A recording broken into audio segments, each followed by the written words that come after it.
गर्जन आसुछि गुंफारू पुणी से भयंकर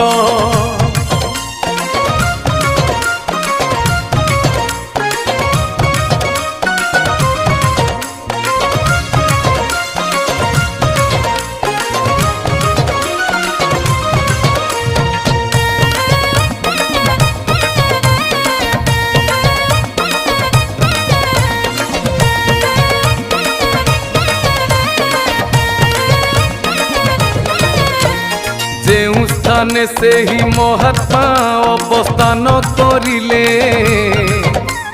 से स्थाने माटी गदा रूपे परिणत होइले। हाड़ी दास एही कारण माटी गदा शांत समस्त ठारू भिन्न से तो स्वयं अनंत।